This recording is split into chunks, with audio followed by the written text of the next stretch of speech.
Hey, I'm Steve Mignardi here at High-Octane Classics in Auburn, Massachusetts with Motor Trend Magazine's 1969 Car of the Year, the Plymouth Roadrunner. It was a sign of the times. Muscle cars were a big deal, and Motor Trend paid tribute to that reality with making the Roadrunner its car of the year. Not the Belvedere, not the Sutter, but the Roadrunner specifically, Motor Trend heralded as being their car of the year. It really helped sales. 1969 Roadrunner sales were 82,109 units, double what 1968 was the first year for the Roadrunner. So again, 82,109. In other words, three different body styles: convertible, or the hardtop, or the coupe. Now the coupe, this one here, has a fixed B-pillar, rear windows here that pop out, they're not roll-up windows, and all of that was to get the price down under $3,000. In fact, the base price on this car was $2,599, which was about $450 less than the hardtop. So again, by decontenting the car, the Roadrunner is affordable to a high schooler with a good summer job, and kids could buy these cars, and that was the idea behind the Roadrunner. The idea with the Roadrunner, too, is Warner Brothers 7 Arts, the cartoon right here. Kids and when they were younger, in the early 60s, we'd be watching this, and when they got to be in driving age, those baby boomers were identified with the beep beep Roadrunner guy right there. And so Plymouth paid Warner Brothers, I hear $10,000, not sure what the number was, but they paid the rights to Warner Brothers to use the colored beep beep guy, the Roadrunner, and really a legend was born. Roadrunners were built between 68 and 1981 on many different platforms. In fact, toward the end, in 80 and 81, you could get a slant six engine in a Roadrunner, but they all had the beep beep horn. So with that said, this is a great example of one. Now here's the thing, the original base price on this would have been, again, $2,599. And for that, you got a 383 4-barrel, but this one has Hemi on the hood. So could it be? Well, here's the thing, the Hemi was an option, $700 over the 383. Got you the 426 Hemi, and we have one here. Now this car is a clone.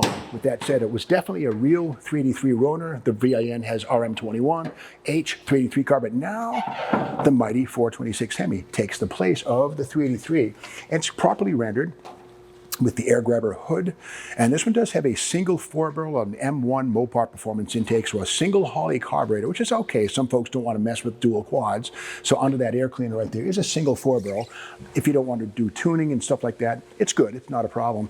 But speaking of the air grabber right here, this is a Plymouth ad for the 1969 GTX. The Roadrunner had the same thing, but here it is, the air grabber right there for the first time, available on the B-bodies, the Roadrunner and the GTX, and those hood scoops are functional. They get air fed into them from those little ducts right there, and they do work. And in fact, it was so important that Plymouth actually ran a full-page ad in many magazines touting the air grabber right there. It's a plastic structure here, but inside the car is a cable. You pull it, and the flaps open up to allow the engine to ingest cool outside air, which is denser and allows a little more horsepower than the underhood air, which can be about 50 degrees warmer than what's coming from outside the car. So a nice example has iron heads, nothing wrong with that. Aluminum intake or aluminum water pump on here, correct black crinkle valve covers, a big 26-inch wide radiator with a fan shroud, an MSD ignition, good distributor, good stuff. And again, some headers on this one to help it exhale as well as it inhale. So again, I would say this is 426 cubes, probably about 440 or 50 horsepower, something like that, a little hotter cam than stock street Hemi would have had. So let's go inside and find out which transmission. Now these cars came standard with a 4-speed or a torque flight automatic. And let's look inside, and there it is, the 4-speed with the pistol grip shifter, an iconic piece of Mopar muscle car iconography, or a detail right there, the pistol grip shifter, and bucket seats right here, the aftermarket buckets, but that's okay. The factory buckets and benches on these cars were not exactly firm or supportive. And here's some magazine articles here that are kind of cool. And again, getting back to the Motor Trend Car of the Year, this ad appeared, I believe, in Car and Driver. Here it is right here, Motor Trend Car of the Year, why they found it. And this one here is a cool one. It has the Kelsey Hayes wheels, which are kind of a rare thing, the recall wheels. And of course it has the sports stripe on the hood.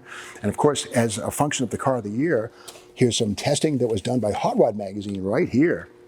And I love this cartoon ad right here that shows the story of great little psychedelic artwork right there, Car of the Year right there. So a dual page ad right in the middle of Hot Rod Magazine. Not a cheap thing to do. So that really helped Plymouth sell 82,109 Roadrunners in 1969, the peak year for Roadrunner sales. And around the side of the car, you see aftermarket weld wheels, not factory, but that's okay. Disc brakes up front, big 11-inch drums in the back. And one thing I love to see behind a Hemi with a 4-speed is a Dana 60 rear axle rather than the 8 3/4. So it's there. And the chrome covered Dana 60 is right there underneath the deck lid. And a beautiful example of how you make your own Hemi Roadrunner if you can't find a real one or can't afford $100,000 for an actual J code. This is an H code car, 383 4-barrel car, and it's a real Roadrunner sedan coupe. So a great example of the breed. To learn more about this car, check out the High Octane Classics website and check out the pictures.